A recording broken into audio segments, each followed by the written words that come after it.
चलिए, तो देखिए हम लोगों को आज जो चैप्टर शुरू करना है वो है न्यूक्लियाई।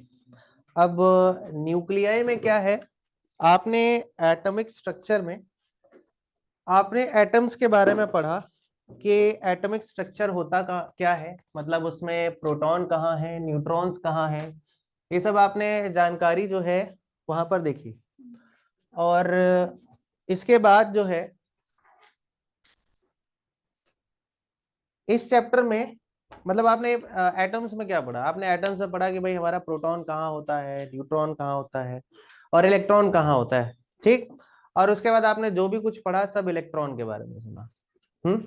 इस चैप्टर में हम इलेक्ट्रॉन के बारे में बात ना करके हम न्यूट्रॉन्स मतलब न्यूक्लियॉन्स के बारे में बात करते हैं। मतलब हम ये देखते हैं कि हमारे न्यूक्लियॉन्स का क्या बिहेवियर है और उनसे हम क्या क्या चीजों को कैलकुलेट कर सकते हैं।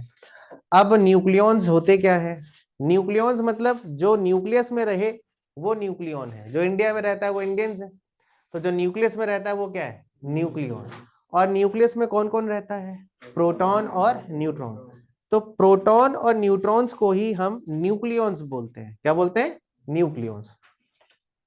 अब होता क्या है कि इसमें सबसे पहले हमें यह पता करना होता है, कुछ छोटी मोटी सी चीजें हैं हमें उन पर ध्यान देना है। पहला यह है कि मान लीजिए हमारे पास एक गिवन एटम है और उसका जो सिंबॉलिक फॉर्म होता है, जिस तरीके से हम उसे रिप्रेजेंट करते हैं, यहाँ एक्स है, मान लीजिए एक्स एक एटम है, तो नीचे लिखा होता है जेड और ऊपर क्या लिखा होता है, ए।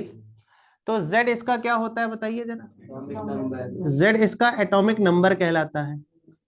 ठीक है, जेड इसका क्या होता है, एटॉमिक नंबर। और ए क्या होता है, मास नंबर। क्या होता है, मास नंबर। तो अगर एक एटम लिखकर आ रहा है तो नीचे की तरफ लिखा होता है Z और ऊपर की तरफ लिखा होता है A। तो इधर बैठ जाओ। तो Z हमारा जो है वो एटॉमिक नंबर है और A हमारा क्या कहलाता है, मास नंबर।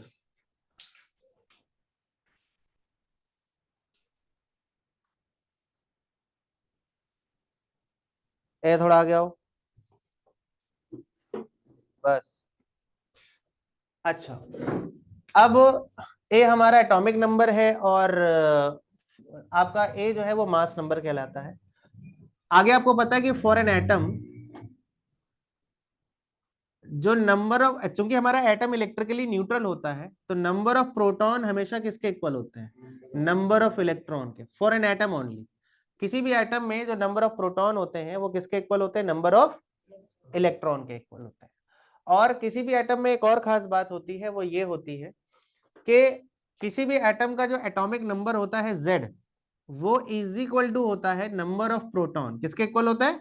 यानी कि अगर आपको किसी एटम का एटॉमिक नंबर पता है, इसका मतलब आपको उसका मास नंबर भी पता है। सॉरी, एटॉमिक नंबर अगर पता है तो आपको नंबर ऑफ प्रोटॉन बड़ी आसानी से पता है, क्योंकि अगर एटॉमिक नंबर गिवन है तो आपको बड़ी आसानी से आपको नंबर ऑफ प्रोटॉन पता चल जाएंगे। और ए हमारा क्या होता है, या ये सारे फॉर्मूले आपको याद रखने हैं, इनका कोई मतलब यूज पड़ेगा जगह जगह।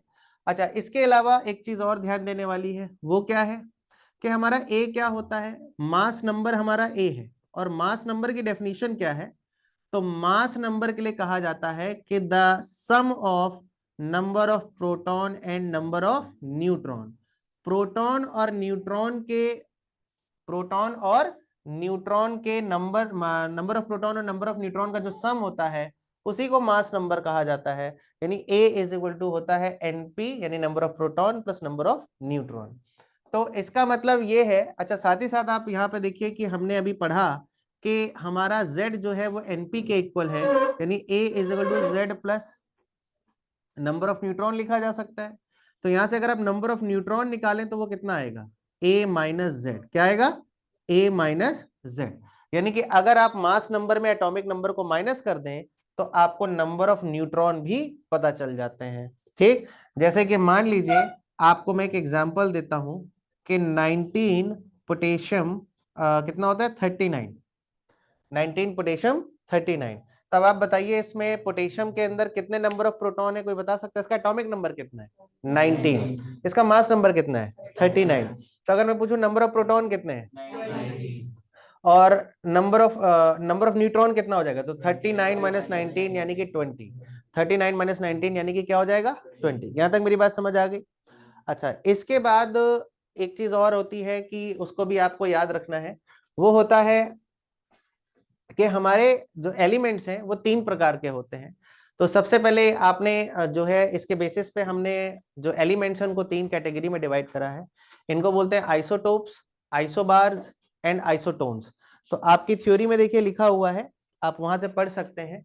तो सबसे पहले आइसोटोप्स क्या होते हैं, the atoms of same element, the atoms of same element, एक ही एलिमेंट्स के वो एटम्स जिनका एटॉमिक नंबर सेम होता है, जिनका क्या सेम होता है, अगर किसी एटम, अगर आप the atoms of same element which have same atomic number, मतलब कि एक ही एलिमेंट के वो एटम्स जिनका एटॉमिक नंबर सेम होता है उन्हें आइसोटोप्स कहा जाता है। क्या कहा जाता है, आइसोटोप्स। जैसे कि एक आइसोटोप का एग्जांपल देता हूं, 1H1, 1H2, 1H3। हाइड्रोजन के कितने आइसोटोप्स होते हैं, 3। इसका नाम प्रोटियम, ड्यूटेरियम और ट्राइटियम। तो इसमें आप देख सकते हैं कि तीनों में आपका जो एटॉमिक नंबर है वो 1 बना हुआ है, लेकिन मास नंबर डिफरेंट है। The atoms of same element which have same atomic number but different mass numbers are known as what? Isotopes. Isotopes क्या होते हैं कि एक ही एलिमेंट के वो एटम जिनका क्या सेम हो, एटॉमिक, क्या सेम हो, एटॉमिक नंबर, लेकिन क्या डिफरेंट। यहां से हमने पढ़ा कि भाई आइसोटोप्स की डेफिनेशन आपको समझ आ गई, the atoms of same element which have same atomic number but different mass numbers are isotopes. ये हाइड्रोजन के 3 आइसोटोप्स हैं, इसके अलावा आपको पता है कि हमारे और भी आइसोटोप्स होते हैं। चलिए, आइसोटोप्स का एक और एग्जांपल मैंने आपके इसमें नोट्स में लिखा हुआ है, 6C11। कौन कौन सा है, 6C11, 6C12, 6C13 और कौन सा है 6C14। ये कार्बन के आप यहाँ पर 4 आइसोटोप्स देख रहे हैं, सबके एटॉमिक नंबर सेम है लेकिन सबके मास नंबर क्या है, डिफरेंट है। इनको आइसोटोप्स की कैटेगरी में रखा जाता है। ऑक्सीजन के अलग आइसोटोप्स हैं, क्लोरीन के अलग हैं, सबके अपने अलग अलग आइसोटोप्स होते हैं, लेकिन सब में एक खास बात है कि सबके एटॉमिक नंबर सेम होंगे लेकिन मास नंबर क्या होंगे, डिफरेंट। अब इसके बाद आता है आइसोबार्स। आइसोबार्स क्या होते हैं, ये सारे एग्जांपल्स किसके हैं, आइसोटोप्स के। किसके एग्जांपल हैं, आइसोटोप्स के। अब आइसोबार्स आता है। अब आइसोबार्स क्या होता है बताइए। आइसोबार्स का मतलब होता है the atoms of different elements which have different atomic number but same mass number। Atomic number different हो लेकिन मास नंबर अगर सेम है तो उसे क्या बोला जाता है, हमारा आइसोबार्स। और आप देख सकते हैं आपका एग्जांपल लिखा हुआ है 20Ca40 and 18 argon 40। 20Ca40, 20Ca40 and 18 argon 40। आप देख सकते हैं इनके एटॉमिक नंबर डिफरेंट है लेकिन मास नंबर सेम बना हुआ है, यानी कि ये हमारे किसके एग्जांपल हो गए, आइसोबार्स के। किसके एग्जांपल हो गए, आइसोबार्स। मेरी बात समझ आ गई। आइसोटोप्स हो गए, आइसोबार्स हो गए, the next one is isotones. अब आइसोटोन्स क्या होते हैं, ये थोड़ा सा आप शायद पहली बार सुन रहे हो। आइसोटोन्स क्या होते हैं, तो आइसोटोन्स का मतलब होता है the atoms of different elements which have same number of neutron, जिनके नंबर ऑफ न्यूट्रॉन क्या हो, सेम। अगर नंबर ऑफ न्यूट्रॉन सेम मिल रहे हैं तो ऐसे एलिमेंट्स को आइसोटोन्स कहा जाता है। ना इनमें एटॉमिक नंबर सेम होगा, ना इसमें मास नंबर सेम होगा, इसमें सेम सिर्फ क्या होगा, नंबर ऑफ न्यूट्रॉन सेम होंगे। जैसे 20Ca40, 20Ca40 और 19K39। तो इसमें देखिए ना एटॉमिक नंबर सेम है ना मास नंबर सेम है, लेकिन आप A माइनस जेड करके जरा देखिए, यानी कि 40 माइनस 20 ये भी कितना आता है 20, और 39 माइनस 19 करिए ये भी कितना आता है 20। यानी इनके क्या सेम है भैया, इनके नंबर ऑफ न्यूट्रॉन सेम है। तो इनको किसकी कैटेगरी में रखा जाएगा, आइसोटोन्स की कैटेगरी में रखा जाएगा। क्या यहां तक आपको क्लियर हो गई मेरी बात, आई थिंक यहां तक आपको क्लियर होगा। अब इसके बाद देखिए हमारा नेक्स्ट टॉपिक जो बनता है यहाँ पर वो है एटॉमिक मास यूनिट। अब एटॉमिक मास यूनिट क्या होता है, देखिए हमारे पास एक सिंगल न्यूक्लियॉन, अब आपको पता है अलग अलग एटम्स में नंबर ऑफ न्यूक्लियॉन्स यानी ए डिफरेंट होते हैं। जैसे कि अभी आपने देखा 19 आर्गन 19 पोटेशियम 39, तो इसमें कितने प्रोटॉन्स हैं 19, न्यूट्रॉन्स कितने हैं 20। अब बड़ी सिंपल सा लॉजिक है, इसे समझने की कोशिश करिए। हमारे जो नील्स बोर का मॉडल था या रदरफोर्ड का मॉडल था, उसने हमको एक ही बात बताई। उसने कहा कि भैया किसी भी एटम का जो मास होता है वो उसके न्यूक्लियस पे कॉन्सेंट्रेट होता है। एक एटम का मास उसके किस पे कॉन्सेंट्रेट होता है? न्यूक्लियस में। तो अगर एक एटम का मास उसके न्यूक्लियस में कॉन्सेंट्रेट है, तो अगर मैं आपसे बोलूं अच्छा न्यूक्लियस के अंदर होते कौन है? न्यूक्लियॉन्स। न्यूक्लियॉन्स मतलब कौन? प्रोटॉन और न्यूट्रॉन्स। तो एक न्यूक्लियॉन का मास कितना है अगर हमें यह पता करना हो, मतलब मान लीजिए मैं आपसे कहता हूं कि आयरन का एग्जांपल लेते हैं, 26 आयरन 56, 26 आयरन 56, कितने न्यूक्लियॉन है? 56, 56 न्यूक्लियॉन है आयरन के अंदर, जिसमें 26 प्रोटॉन है और 56 माइनस कितना कर दीजिए, तो कितने आए? 30 न्यूट्रॉन्स। तो 26 प्रोटॉन और 30 न्यूट्रॉन्स मिला के एक न्यूक्लियस बना रहे हैं आयरन का। तो उन न्यूक्लियॉन्स में से ईच न्यूक्लियॉन का मास कितना है? आयरन है 56 न्यूक्लियॉन्स, तो 56 न्यूक्लियॉन्स मिलकर ही आप बोलते हो कि ग्राम एटॉमिक मास 56 ग्राम है।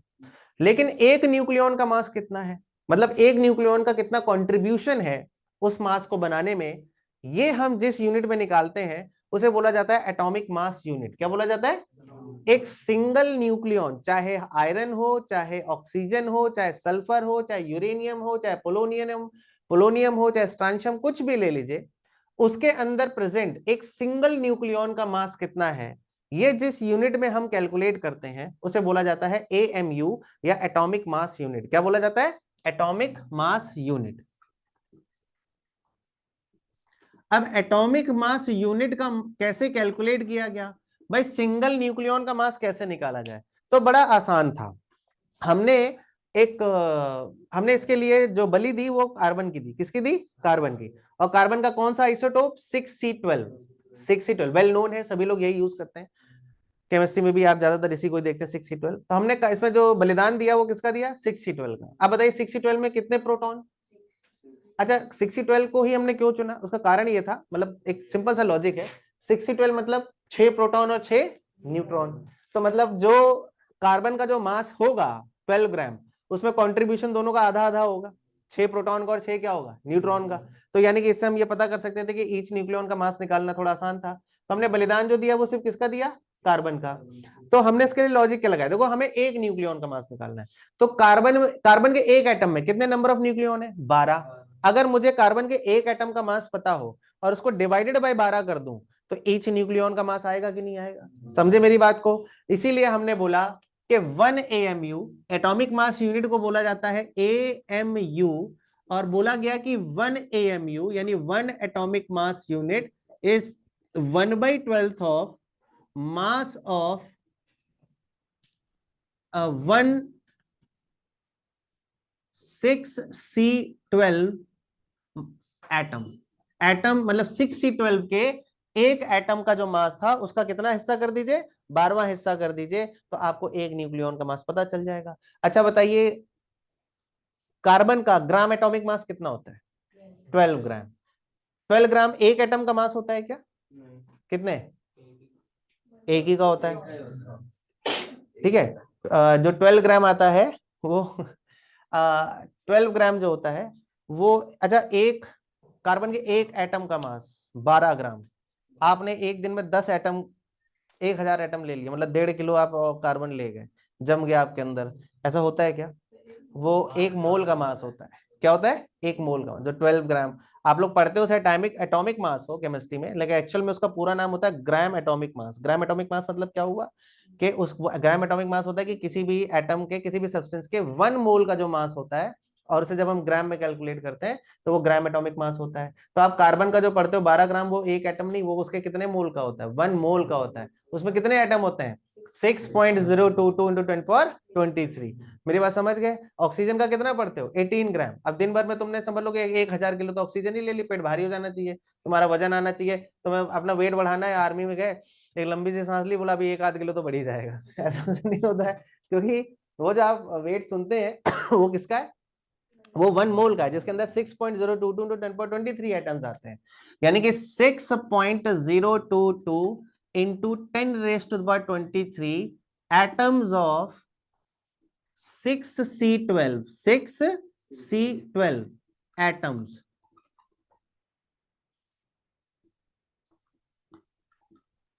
हैव मास व्हाट, कितना 12 ग्राम। कितना होता है 12 ग्राम। ठीक है, तो एक एटम का कितना हो जाएगा 12 डिवाइडेड बाय 6.022 इंटू 10⁻⁻23 ग्राम्स। अरे होगा कि नहीं होगा।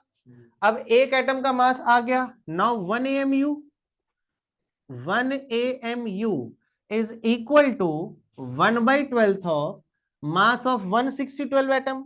और एक 612 एटम का मास ये आया कि नहीं आया, तो यहां क्या लिखोगे 12 डिवाइडेड बाय 6.022 इंटू 10⁻23। 12 12 कैंसिल हो जाएगा। आप इसे जब सॉल्व करेंगे, मेरी कैलकुलेशन थोड़ी फास्ट है, आपकी नहीं है, 1.67 इंटू 10/24 ग्राम।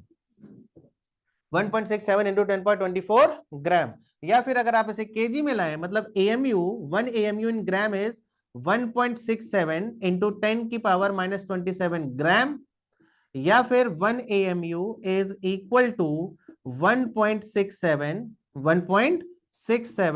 इंटू 24 ग्राम, या फिर 1.67 इंटू 10⁻⁻27 केजी। और आप याद करिए, जब हमने फर्स्ट चैप्टर की शुरुआत करी थी अप्रैल में, तब मैंने आपको बताया था कि मास ऑफ ईच प्रोटॉन और मास of each neutron is 1.67 into 10⁻⁻27 KG. वो यहां से आया था कि एक, ये जो आप पढ़ते हो ना, एक प्रोटॉन का mass 1.67 into 10⁻⁻27 KG, this is equal to what 1 AMU। तो भाई एटम बहुत छोटा आता है, इसलिए हमने उसकी एक यूनिट बना दी AMU। क्या मेरी बात क्लियर हो गई।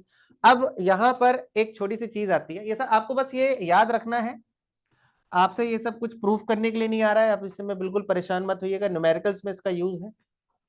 अच्छा, इसके बाद अब नेक्स्ट क्या आता है, इसके बाद आता है relation between energy and AMU। AMU और एनर्जी के, अच्छा इसके अलावा, इससे पहले हमने शायद एक चीज और पढ़ी थी, क्या पढ़ा था 1 इलेक्ट्रॉन वोल्ट। अब देखिए क्या होता है, क्वांटम फिजिक्स में हम जो एनर्जी निकालते हैं वो जूल्स में नहीं निकालते हैं। क्वांटम फिजिक्स में हम जो एनर्जी कैलकुलेट करते हैं वो इलेक्ट्रॉन वोल्ट या फिर ईवी या फिर MEV, मतलब इलेक्ट्रॉन वोल्ट, ठीक है ना, क्या होता है इलेक्ट्रॉन वोल्ट या फिर मेगा इलेक्ट्रॉन वोल्ट, इसमें कैलकुलेट करा जाता है। तो पहले हम समझते हैं कि इलेक्ट्रॉन वोल्ट होता क्या है। तो अगर मैं 1 इलेक्ट्रॉन वोल्ट को डिफाइन करना चाहूं कि व्हाट इज 1 इलेक्ट्रॉन वोल्ट, जब हम एक सिंगल इलेक्ट्रॉन को 1 वोल्ट से एक्सेलरेट कराते हैं। किससे एक्सेलरेट कराते हैं, आपने एक इलेक्ट्रॉन को अगर 1 वोल्ट के पोटेंशियल से एक्सेलरेट कराया, then the energy gain by electron is known as 1 electron volt. Then the energy gain by electron is what 1 electron volt. जब एक सिंगल इलेक्ट्रॉन को 1 वोल्ट के पोटेंशियल से आप एक्सेलरेट कराएंगे, उस वक्त वो जो एनर्जी गेन करेगा वो 1 इलेक्ट्रॉन वोल्ट कहलाएगी। क्या कहलाएगी 1 इलेक्ट्रॉन वोल्ट।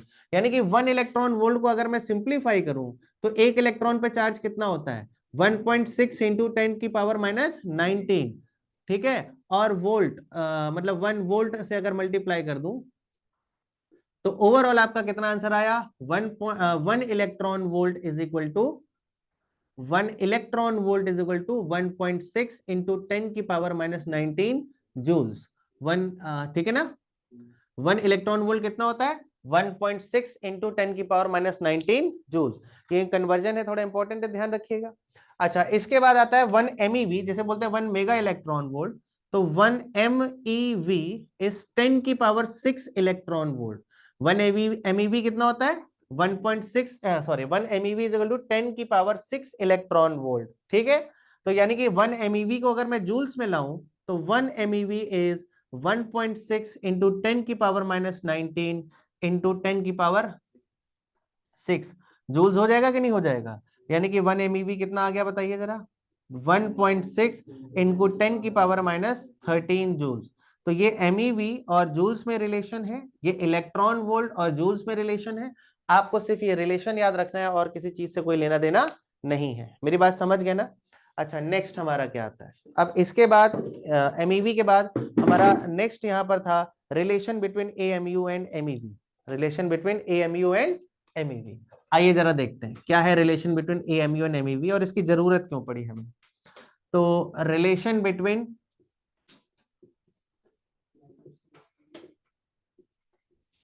AMU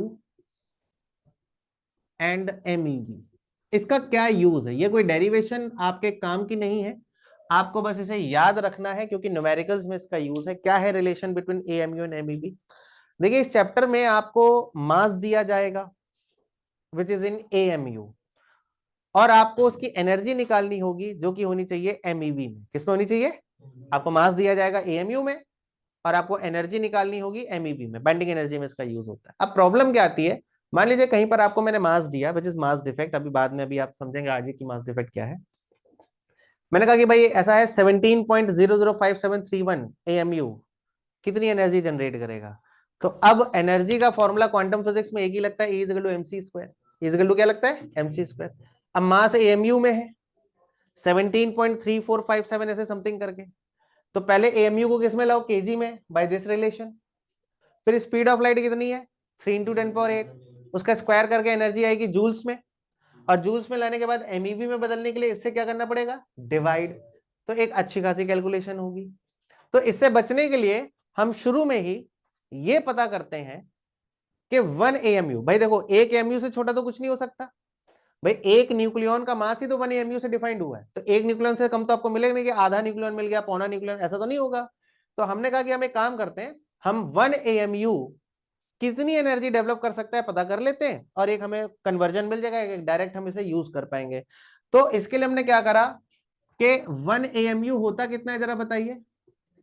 1 AMU होता है 1.67 into 10⁻⁻27 kg। By Einstein equation E is equal to क्या होता है? MC square. तो एनर्जी आएगी कितनी? 1.67 इंटू 10⁻⁻27 इंटू 3 इंटू 10⁸ का होल स्क्वायर। लेकिन ये एनर्जी किसमें आएगी? जूल्स में। लेकिन हमें किसमें बदलना है इसे? MEV यानी मेगा इलेक्ट्रॉन वोल्ट में। तो इसके लिए हम क्या करेंगे बताइए? कितने से डिवाइड कर देंगे? 1.67 इंटू 10⁻⁻27 kg इंटू 3 इंटू 10⁸ का whole square, whole divided by कितना आएगा? 1.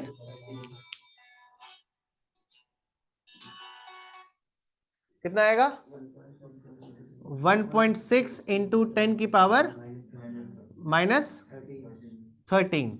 जब आप इससे डिवाइड करेंगे तो किस में कन्वर्ट हो जाएगा? MEV में। और इसकी कैलकुलेशन 931 MEV अप्रोक्सीमेट आता है। तुम्हें मेरी कैलकुलेशन पे ना भरोसा हो तो देख लेना, वैसे यही 0.5 भी आता है, मतलब अप्रोक्सीमेट लगाया ना मैंने, तो अप्रोक्सीमेट में तो कुछ भी हो सकता है, चलो 0.5 भी लगा देते हैं। लो MEV। तो ये एनर्जी आई कितने AMU की? 1 AMU की। यानी कि 1 AMU is equal to 931.5 MeV। 931.5 MeV यानी 1 AMU हमारी इतनी एनर्जी डेवलप करेगा। अब हमारे लिए कैलकुलेशन बहुत आसान होगी। क्या?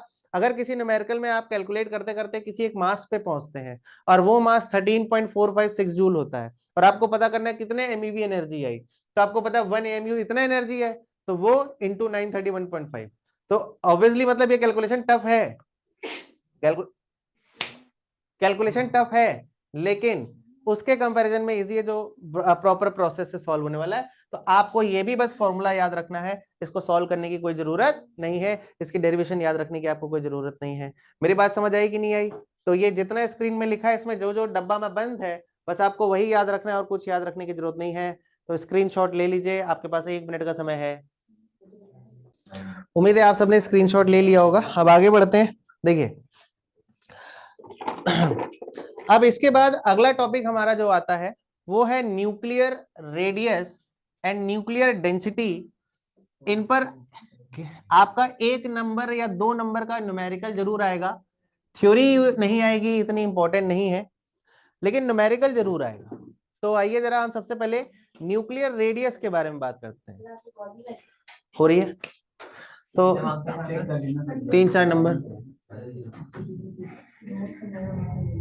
अब देखिए न्यूक्लियर रेडियस क्या होता है, ये बातें नहीं, थोड़ा इंपॉर्टेंट पॉइंट है, जरा ध्यान से सुनिएगा। न्यूक्लियर रेडियस का मतलब है कि जब एक न्यूक्लियस बनता है, जरा जल्दी ध्यान, एक बातें नहीं, ध्यान से सुनिए। जब एक न्यूक्लियस बनता है तो उसकी रेडियस कितनी होती है हमें ये पता करना है।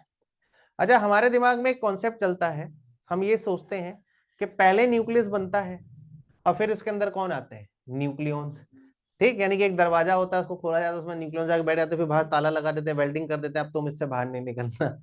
ऐसा कुछ नहीं होता। न्यूक्लियस क्या होता है एक्चुअली में, हमारे न्यूक्लियॉन्स एक स्ट्रॉन्ग फोर्स के थ्रू एक बहुत छोटा रीजन ऑक्यूपाई करते हैं, और जब वो उस रीजन को ऑक्यूपाई कर लेते हैं तब उस रीजन की, उस स्फेरिकल रीजन की रेडियस ही न्यूक्लियर रेडियस। एक्चुअली न्यूक्लियस कुछ नहीं है कि आप सोच रहे हैं कि न्यूक्लियस बनता है फिर उसके अंदर न्यूक्लियॉन जाके सेटल हो जाते हैं, ऐसा कुछ नहीं है। न्यूक्लियॉन्स कलेक्टिवली जहां पर एक साथ कलेक्ट हो जाते हैं वो रीजन ही क्या कहलाता है, न्यूक्लियस। तो ये रीजन इस बात पे डिपेंड करेगा कि कितने न्यूक्लियॉन्स आए, 10 आए, 15 आए, 100 आए। जैसे यूरेनियम में 238 न्यूक्लियॉन्स आएंगे, आयरन में 56 आएंगे, मॉलिब्डेनम में 100 आएंगे। तो इसका मतलब ये हुआ कि जो न्यूक्लियर साइज है वो इस बात पे डिपेंड कर रहा है कि हमारे पास कितने न्यूक्लियॉन्स आ रहे हैं, हमारे पास कितने न्यूक्लियॉन्स आ रहे हैं। इसका मतलब कि मैं ये कह सकता हूं कि किसी भी न्यूक्लियस का मतलब ये, ठीक है आप समझ गए ना मेरी बात को, मैं क्या कहना चाहता हूं कि ऐसा नहीं है कि न्यूक्लियस बन गया फिर न्यूक्लियस भर दिया जाके उसमें। न्यूक्लियॉन्स जब ऐसे कलेक्ट हो गए तो उन्होंने जो छोटा सा रीजन ऑक्यूपाई कर लिया वही हमारा न्यूक्लियस कहलाया। तो साफ साफ समझ आ रहा है कि जितने न्यूक्लियॉन्स आएंगे उतना ही वॉल्यूम ऑक्यूपाई होगा, होगा कि नहीं होगा। यानी कि volume of nucleus which is 4/3 pi R cube is, ये आपका ये डायरेक्टली प्रोपोर्शनल होगा मास नंबर के। किसके डायरेक्टली प्रोपोर्शनल होगा, जितना ज्यादा मास नंबर होगा आपके न्यूक्लियस का वॉल्यूम उतना ज्यादा आएगा। आएगा कि नहीं आएगा। प्रोपोर्शनैलिटी का साइन हटेगा, क्या आएगा, कांस्टेंट। तो 4/3 pi R cube is equal to K A. यहां से आर क्यूब निकालिए तो R cube is equal to हो जाएगा 3k अपॉन 4 पाई इंटू ए। अरे होगा कि नहीं होगा। तो अगर मैं आर को कैलकुलेट करूं, किसको कैलकुलेट करूं, आर को, तो अगर मैं आर को कैलकुलेट करूंगा तो क्यूब दूसरी तरफ जाके किस में कन्वर्ट हो जाएगा, क्यूब रूट में। यानी कि हो जाएगा 3k upon 4 pi into A whole raise to the power what 1/3। तो r is equal to 3k upon 4 pi whole raise to the power 1/3 और a टू द पावर 1/3 अलग कर लिया। a टू द पावर 1/3 क्या कर लिया, अलग। इसमें जो ये पूरा है ये यूनिवर्सल कांस्टेंट बनता है जिसे आर नॉट से शो करते हैं। आर नॉट ए की पावर क्या हो जाएगा 1/3। आर नॉट ए की पावर कितना हो जाएगा 1/3। और इसके बाद अगर मैं देख यहां पर जो हमारा आर नॉट है उसकी कितनी वैल्यू है जरा बताइए, 1.2 इंटू 10 की पावर माइनस मीटर इसकी वैल्यू होती है। और इस प्रकार से आप इस रिलेशन से किसी एक न्यूक्लियस की रेडियस को बड़ी आसानी से कैलकुलेट कर सकते हैं अगर आप उसको अगर आपके पास उसका मास नंबर है। क्या है, मास नंबर। अब यहां पर न्यूमेरिकल कैसा आता है, बहुत इंपॉर्टेंट न्यूमेरिकल इस पर आता है। वो ये होता है कि अगर मान लो मेरे पास दो डिफरेंट न्यूक्लियाई हैं, एक का मास नंबर A1 और दूसरे का मास नंबर क्या है A2, तो उनकी न्यूक्लियर रेडियस का रेशियो क्या होगा, R1 upon R2 is equal to R naught A की A1 की पावर क्या होगा 1/3 अपॉन आर नॉट A2 की पावर क्या हो जाएगा 1/3। आर नॉट कैंसिल हो जाएंगे, यानी R1 upon R2 is equal to A1 upon A2 whole raise to the power 1/3। आपको बस ये रिलेशन याद रखना है और इस रिलेशन पर न्यूमेरिकल बड़े सारे सिंपल सिंपल न्यूमेरिकल आते हैं कि अगर एक एटम का मास नंबर 125 है और दूसरे एटम का मास नंबर आपका 27 है, what is the ratio of their radii, यानी R1 by R2 is equal to 125/27 whole raise to the power कितना। तो प्रोपोर्शनैलिटी का साइन हटेगा, क्या आएगा कांस्टेंट, यानी हो जाएगा 5/3। क्या हो जाएगा 5/3, यानी R1 is equal to 5/3 of R2। आया कि नहीं आया रिलेशन। और इसके थ्रू आप क्यूब रूट कैलकुलेट करके किसी का भी मास नंबर का रेशियो निकाल सकते हैं। बहुत इंपॉर्टेंट क्वेश्चन आते हैं तब, बस फर्क क्या पड़ेगा, जहां मैंने 125 और 27 लिखा है कुछ भी हो सकता है, ये 8 हो जाए 27 हो जाए। मेरी बात समझ रहे हैं। तो आप इसमें बहुत सिंपल क्वेश्चन है, लेकिन आपके एग्जाम में एक नंबर में क्वेश्चन जरूर आएगा या एमसीक्यूज में भी इस पे बन सकता है कि दो न्यूक्लियाई के मासेस का रेशियो इतना इतना है, मासेस मास नंबर इतने इतने हैं, रेशियो कितना होगा, 4-5 ऑप्शन होंगे, आपको इसमें से चेक करना होगा। सिंपल क्वेश्चन इसका बनता है। अच्छा, अब इसके बाद एक और बहुत इंपॉर्टेंट टॉपिक इसमें आता है जिसे बोलते हैं न्यूक्लियर डेंसिटी। हाँ बोलिए क्या करेंगे। अब न्यूक्लियर डेंसिटी की अगर बात करी जाए तो जब हमने रेडियस का रेशियो निकाल लिया तो एक बार जरा न्यूक्लियर डेंसिटी की चर्चा करना भी बनता है। तो न्यूक्लियर डेंसिटी मतलब क्या हुआ कि हमारे पास जितने भी न्यूक्लियस होते हैं उनकी अपनी एक डेंसिटी होती है। क्या होती है? डेंसिटी। वो डेंसिटी हमें यहां पर कैलकुलेट करनी होती है। ठीक है, तो उस डेंसिटी को कैलकुलेट करने के लिए इसकी भी एक छोटी सी डेरिवेशन है जिसको आपको करने की जरूरत नहीं है। ठीक है, आप जरा इसे समझिएगा कि मान लीजिए हमारे पास एक एलिमेंट x गिवन है जिसका एटॉमिक नंबर z और मास नंबर कितना है? a। ठीक है, गिवन है mass of each nucleon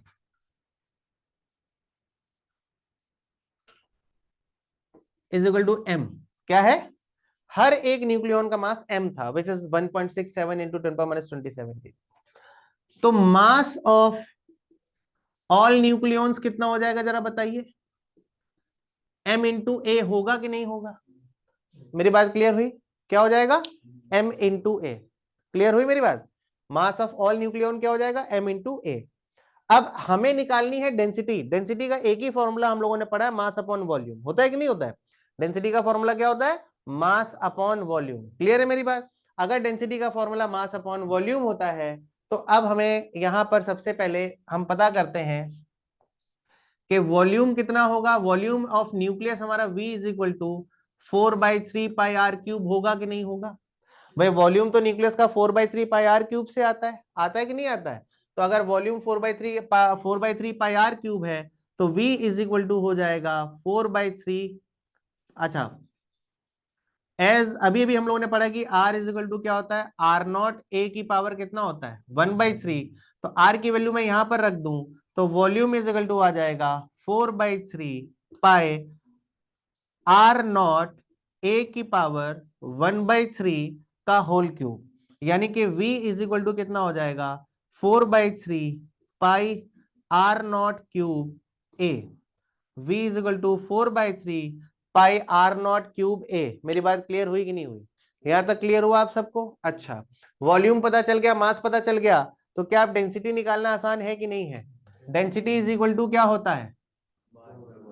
density is equal to क्या होता है? Mass upon volume. तो अगर density is equal to mass upon volume है तो density rho is equal to mass है यम ये, और ये कितना आया है? 4/3πr0³ इंटू ए। कितना आया है? 4/3πr0³ इंटू ए। अरे ए से कट जाएगा कि नहीं कट जाएगा? तो डेंसिटी इज इक्वल टू क्या हो जाएगा? m अपॉन, अच्छा 3 ऊपर चला जाएगा तो क्या हो जाएगा? 3m/4πr0³।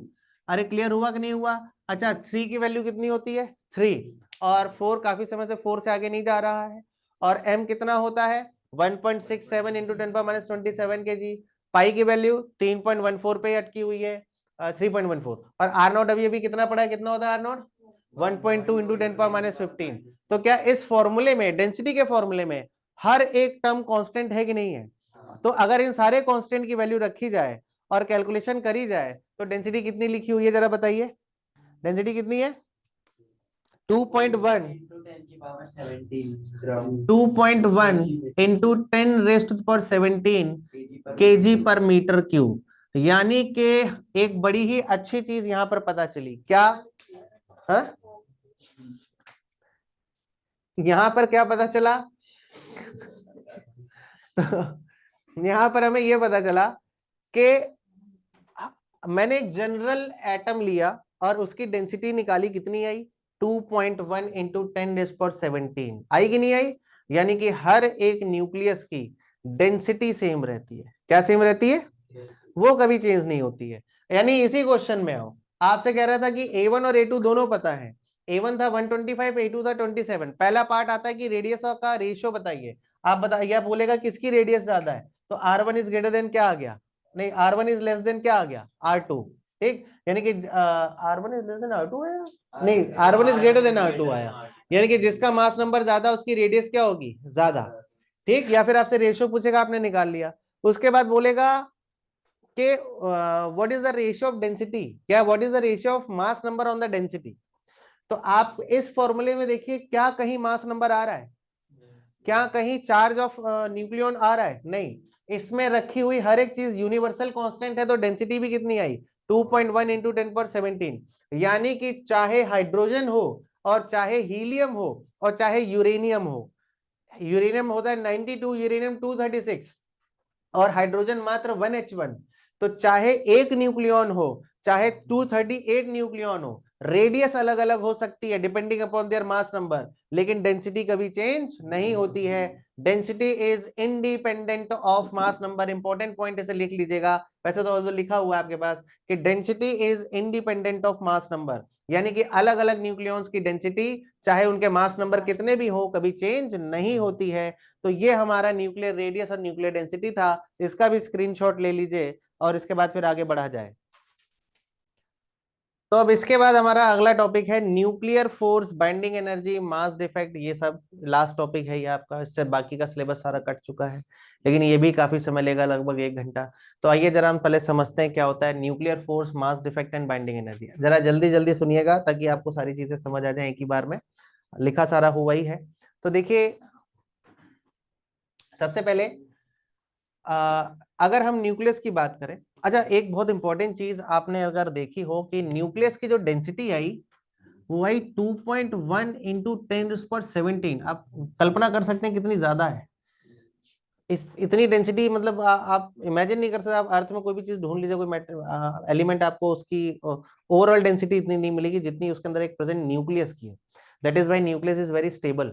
2.1 इंटू 10^17 यानी कि 2.1 के आगे 17 जीरो लगा दीजिए, मतलब 16 जीरो लगा दीजिए, तो ये हो जाएगा 1 2 3 1 2 3 4 5 6 7 9 10। इतने रुपए मेरे पास होते तो मैं पढ़ाता नहीं, ठीक है, आराम से घर पे बैठता। तो वही तो बात है, सब कुछ इसीलिए तो माया आती नहीं किसी के पास। तो समझ गए भैया? तो इतनी ज्यादा डेंसिटी उस बेचारे पिद्दू से न्यूक्लियस की जो आपको दिखाई भी नहीं पड़ता है, ठीक है, अकल्पनीय। अब देखिए, अब आगे बढ़ते हैं, हम चर्चा करते हैं यहाँ पर। चर्चा करेंगे किसकी? मेरे बारे में नहीं, टॉपिक के बारे में। तो देखिए, अब हमारा आ रहा है nuclear force, binding energy and mass defect. अब देखिए होता क्या है। अच्छा बताइए, प्रोटॉन पर कैसा चार्ज होता है? नेगेटिव होता है ना? पॉजिटिव होता है, बिल्कुल सही। अच्छा, पॉजिटिव चार्ज तो एक दूसरे को अट्रैक्ट करते होंगे, रिपेल करते हैं। प्रोटॉन्स पर कैसा चार्ज? प्रोटॉन पर पॉजिटिव चार्ज होता है। प्रो, प्रोटॉन पर पॉजिटिव चार्ज होता है और वो एक दूसरे को रिपेल करते हैं, और जो जिस फोर्स के थ्रू वो रिपेल करते हैं वो इलेक्ट्रोस्टैटिक फोर्स है, जिसका फॉर्मूला है के Q1 Q2 upon are square. हाँ ना बोलना पड़ेगा भाई। अच्छा, यानी कि जो इलेक्ट्रोस्टैटिक फोर्स है वो inversely proportional to R square होता है। ध्यान से समझिएगा मेरी बात को, जल्दी से लिंक करने की कोशिश करिएगा। तो इलेक्ट्रोस्टैटिक फोर्स जो है वो inversely proportional to R square होता है, यानी डिस्टेंस जितनी कम फोर्स उतना ज्यादा। और प्रोटॉन प्रोटॉन एक दूसरे को अट्रैक्ट करेंगे कि रिपेल? रिपेल। और आपको जानकर आश्चर्य होगा कि हमारी जो न्यूक्लियर रेडियस होती है उसकी जब उसका जो ऑर्डर होता है वो 10⁻⁻15 मीटर का होता है। इसे फर्मी बोलते हैं, 1 FM। 1 fermi is 10⁻⁻15 metre. Distance measure करने की जो बड़ी बड़ी डिस्टेंसेस हैं, ठीक है, लार्ज, वो लाइट ईयर एंड पारसेक्स, ठीक है ना, कि लाइट एक साल में जितनी डिस्टेंस ट्रेवल करती है वो 1 लाइट ईयर कहलाता है, बहुत बड़ी डिस्टेंस है। जबकि फर्मी डिस्टेंस की हमने सबसे छोटी यूनिट बनाई है, इससे छोटी यूनिट डिस्टेंस की हो ही नहीं सकती। 1 फर्मी यानी कि 1 FM इज 10⁻⁻15 मीटर। और आप सोच सकते हैं कि 0 के बाद 0.0 के बाद कितने जीरो? 15। 0.000000000, ठीक है ना, 15। तो इतनी कम डिस्टेंस पे आप सोचिए बहुत सारे न्यूक्लियॉन्स कलेक्ट होते कि नहीं होते हैं? अब मेरी बात जरा ध्यान से सुनिएगा। इतनी छोटी डिस्टेंस पे बहुत सारे न्यूक्लियॉन्स, जैसे आयरन की बात करिए, आयरन में 56 न्यूक्लियॉन है जिसमें 26 प्रोटॉन है। अब वो 26 प्रोटॉन एक इतने स्मॉल साइज में है, इतनी कम डिस्टेंस पर है कि ये डिस्टेंस इन्फिनेटली स्मॉल है, तो उनके बीच में लगने वाला इलेक्ट्रोस्टैटिक फोर्स इन्फिनेटली क्या होगा? लार्ज। मतलब प्रोटॉन प्रोटॉन एक दूसरे को बहुत ज्यादा फोर्स से रिपेल कर रहे हैं, लेकिन फिर भी प्रोटॉन कभी न्यूक्लियस से बाहर नहीं जा रहे हैं। इसका मतलब कि ये रिपल्सिव फोर्स जो है प्रोटॉन्स के बीच में, इसको कोई एक दूसरा फोर्स ओवरकम कर रहा है और उस फोर्स को हम बोलते हैं न्यूक्लियर फोर्स। क्या बोलते हैं?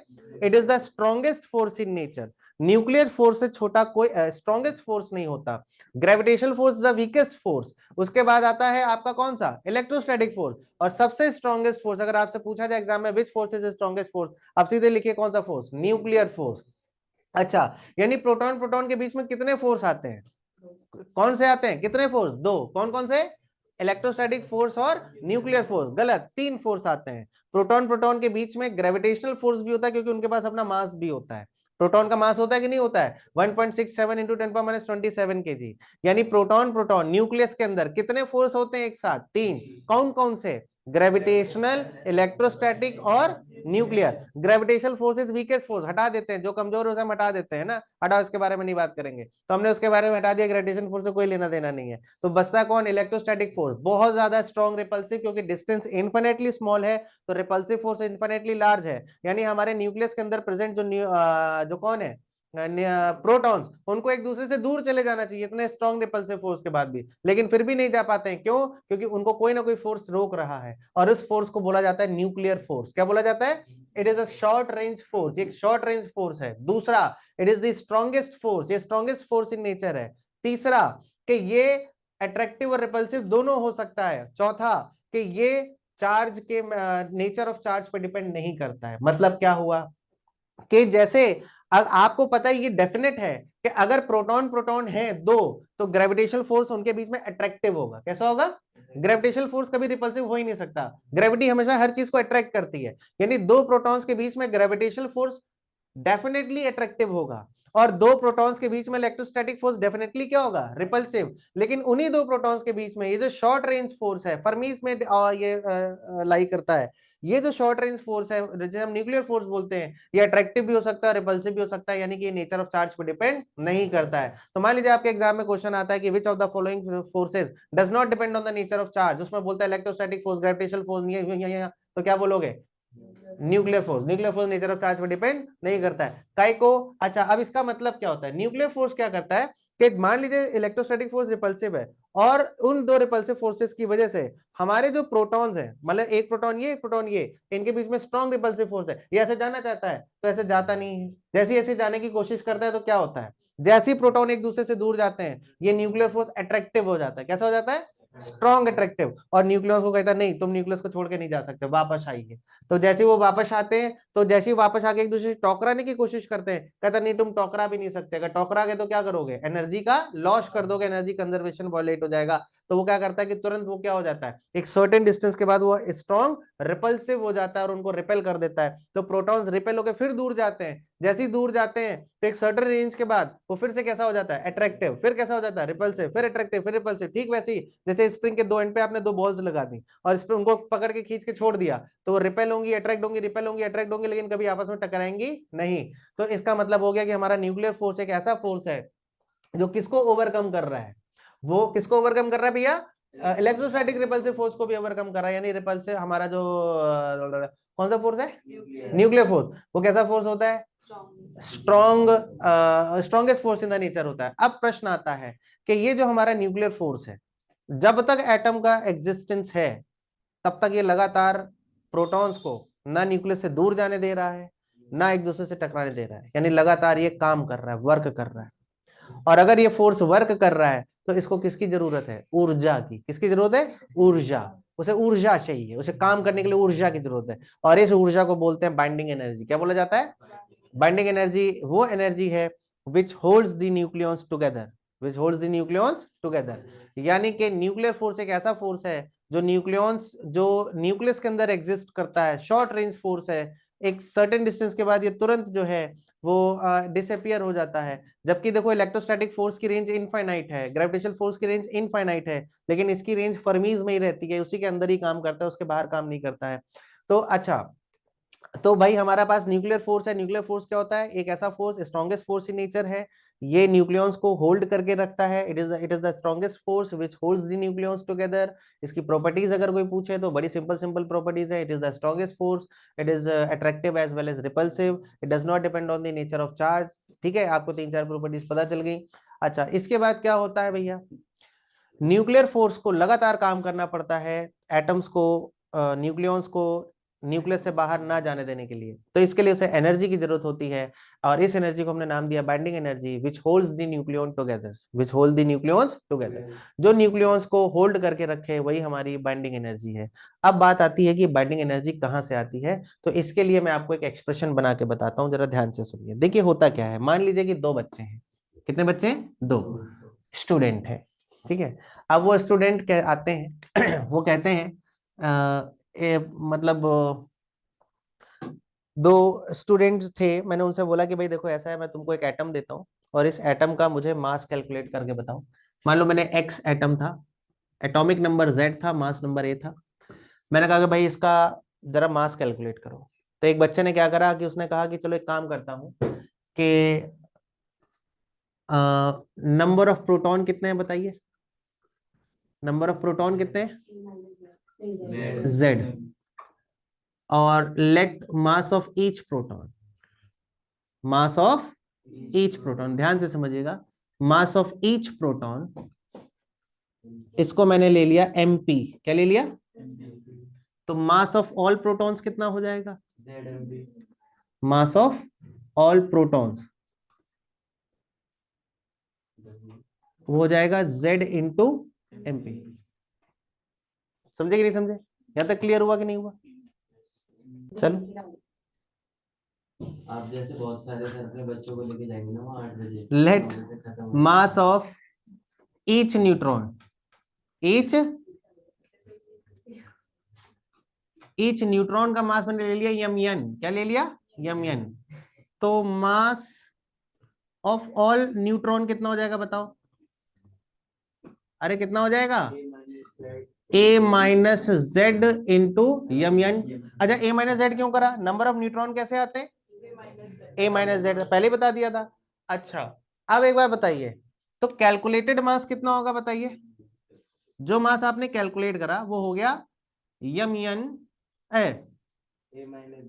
जेड इंटू यम पे plus a minus Z into mn। ये कौन सा मास आ गया, कैलकुलेटेड मास, कौन सा मास आ गया, कैलकुलेटेड मास, ठीक है। कौन सा मास है ये, कैलकुलेटेड मास। मतलब अब जरा मेरी बात सुनिएगा, एक्सपेरिमेंट को, दो विद्यार्थी थे, मैंने उनसे कहा कि आपके पास एक एलिमेंट है एक्स, इसका एटॉमिक मास कैलकुलेट करके थे रमेश और सुरेश। तो हमने जो है यहाँ पर पहले विद्यार्थी ने कहा कि चलो सर ने, मेरी बात ध्यान से सुनिए, अभी थोड़ा टॉपिक को समझते हैं। दो विद्यार्थी थे, तो मैंने उनसे कहा कि भाई ऐसा है कि आपके पास एक एलिमेंट है, इसका मास कैलकुलेट करके बताइए, और उनका ठीक है सर आप कह रहे हैं तो हम कैलकुलेट कर देते हैं। उसमें से एक बच्चे ने बोला छोड़ो ना, कौन एक्सपेरिमेंट करे, अब मुझे पता ही एक प्रोटॉन का मास 1.67 इंटू 10⁻27 kg होता है, एक न्यूट्रॉन का मास भी इतना ही होता है, तो मैं एक न्यूट्रॉन के मास में टोटल नंबर ऑफ न्यूट्रॉन का मल्टीप्लाई कर दूं, एक प्रोटॉन के मास में दूसरे प्रोटॉन का मल्टीप्लाई कर दूं, नंबर ऑफ प्रोटॉन का, तो मुझे, और उनको ऐड कर दूं तो मुझे टोटल मास आ जाएगा। क्या इस पूरे प्रोसेस में कहीं उसने कोई एक्सपेरिमेंट किया, नहीं, उसने बस उसे कैलकुलेट किया, ऑन पेपर सारी कैलकुलेशन कर ली। दूसरे विद्यार्थी ने केमिकल बैलेंस का यूज करते हुए बाय फॉलोइंग एक्सपेरिमेंट, उसने एक एक्सपेरिमेंटल मास, जैसे गिवन मास बोलते हैं, उसे निकाला, उसका वैल्यू कितनी थी, m। मतलब एक बच्चे ने क्या करा, कैलकुलेशन करा, और दूसरे बच्चे ने क्या करा, दूसरे बच्चे ने कहा कि नहीं सर ने बोला तो मैं लैब में जाके इसे एक्सपेरिमेंट करके मास कैलकुलेट करूंगा, उसने एक्सपेरिमेंटल मास कैलकुलेट करा। अब वो दोनों विद्यार्थी जब मेरे पास आए, तो जरा मेरी बात सुनिएगा, जिसने कैलकुलेशन करी थी, मैंने कहा भाई कैलकुलेटेड मास कितना आया, उसने कहा सर आपने मुझे बोला था कि गिवन एटम का मास निकालिए, मैं एक्सपेरिमेंट करना नहीं चाहता था, मैंने कैलकुलेशन कर ली और मेरा मास जो है वो 40 ग्राम आया। कितना आया, एक जस्ट एग्जांपल है, बस ध्यान से सुनिए, 40 ग्राम आया। जिस बच्चे ने एक्सपेरिमेंटली कैलकुलेट करा, मैंने कहा आप बताओ आपका मास कितना आया, यानी गिवन मास, कौन सा, गिवन मास। तो गिवन मास मैंने पूछा कितना है, उसने बोला सर मेरा आंसर तो 39.0251 ग्राम आया। तो मैंने कहा अच्छा, फिर मैंने उन दोनों बच्चों से कहा एक काम करो, अब सिचुएशन को रिवर्स कर दो, जिसने एक्सपेरिमेंटल मास निकाला मैंने कहा आप कैलकुलेटेड निकालो, जिसने कैलकुलेटेड निकाला मैंने कहा आप एक्सपेरिमेंटल निकालो। अब जब उन्होंने इस चीज को फॉलो करा तो वही सेम सिचुएशन, कैलकुलेटेड फिर से कितना आया 40, और गिवन मास कितना आया 39.0251। अरे हाँ ना बोलना पड़ेगा भाई। अच्छा अब क्या हुआ, प्रॉब्लम ये आई कि आखिर कैलकुलेटेड, अच्छा कैलकुलेटेड मास गिवन मास से हमेशा ज्यादा आएगा, कैलकुलेटेड मास गिवन मास से हमेशा क्या आएगा, ज्यादा। प्रश्न उठता है क्यों। अब इसमें बात, हमेशा कैलकुलेटेड मास और गिवन मास के बीच में एक डिफरेंस बना रहेगा, और उस डिफरेंस को हम लोग बोलते हैं मास डिफेक्ट। क्या बोलते हैं, मास डिफेक्ट। यानी कि आप जब कभी भी किसी भी एटम का गिवन और कैलकुलेटेड मास निकालोगे, वो कभी सेम नहीं आएगा, उसके बीच में डिफरेंस आएगा। कैलकुलेटेड मास हमेशा ज्यादा होगा, यानी Z into M P plus A minus Z into M N, ये हमेशा ज्यादा होगा, माइनस, क्या लिखा मैंने, माइनस गिवन मास कम होगा, और इन दोनों मासेस का डिफरेंस ही हमारा मास डिफेक्ट कहलाता है। मास डिफेक्ट की डेफिनेशन इसीलिए बताई जाती है, the difference in calculated mass and given mass is known as mass defect, is known as what, mass defect. अच्छा, अब प्रश्न उठता है कि भैया मास तो हमारा कंजर्व होता है, तो भैया ये मास जा कहां रहा है, जो भी इनके बीच में डिफरेंस आ रहा है वो कहां जा रहा है। बाय द आइंस्टाइन थ्योरी वो मास जा रहा है बाइंडिंग एनर्जी में। किसमें जा रहा है, क्योंकि energy can neither be created nor be destroyed, mass का ही कुछ पार्ट किसमें डिसोशिएट होगा, एनर्जी में। इसीलिए एक्सपेरिमेंटल मास जब भी निकालोगे वो कम आएगा, और भाई कैलकुलेशन मास निकालोगे वो हमेशा ज्यादा आएगा, और उनके बीच का डिफरेंस ही क्या कहलाएगा, मास डिफेक्ट। और ये मास डिफेक्ट कहां गया, ये मास डिफेक्ट गया बाइंडिंग एनर्जी में। किसमें गया, बाइंडिंग एनर्जी। इसीलिए बाइंडिंग एनर्जी का फॉर्मूला बनता है मास डिफेक्ट इंटू सी स्क्वायर। अरे हाँ ना बोल दो। और अगर आप इसे डायरेक्ट कैलकुलेट करना चाहते हैं किसमें, एमईवी में, तो मास डिफेक्ट निकालिए और उसमें कितने का मल्टीप्लाई कर दीजिए, 930.5, तो आपका आंसर आ जाएगा बाइंडिंग एनर्जी का। नहीं समझे मेरी बात। तो बाइंडिंग एनर्जी कहां से आई भैया, बाइंडिंग एनर्जी आई मास के डिफेक्ट से। किससे आई, तो मास जब डिफेक्ट हुआ, मतलब मास जब थोड़ा डिसोशिएट एनर्जी में हो गया, वो एनर्जी बाइंडिंग एनर्जी बन गई, और फिर एक फोर्स जनरेट हुआ, जैसे न्यूक्लियर फोर्स बोला, और उसने कहा कि अब मैं काम करूंगा और इन न्यूक्लियॉन्स को कभी भी इस न्यूक्लियस से बाहर जाने नहीं दूंगा। तो यही हमारा पूरा यहाँ का कॉन्सेप्ट है, binding energy, mass defect and nuclear force.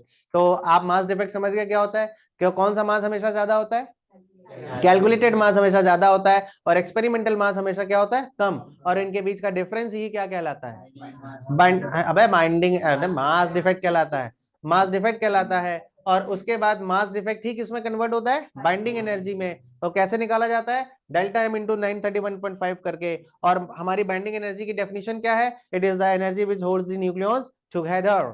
ठीक है, अरे समझ आएंगे। और न्यूक्लियर फोर्स क्या होता है, बाइंडिंग एनर्जी से एक फोर्स डेवलप होता है जिसे बोला जाता है न्यूक्लियर फोर्स, और ये न्यूक्लियर फोर्स लगातार काम करता है, वो कभी भी न्यूक्लियॉन्स को बाहर जाने नहीं देता है।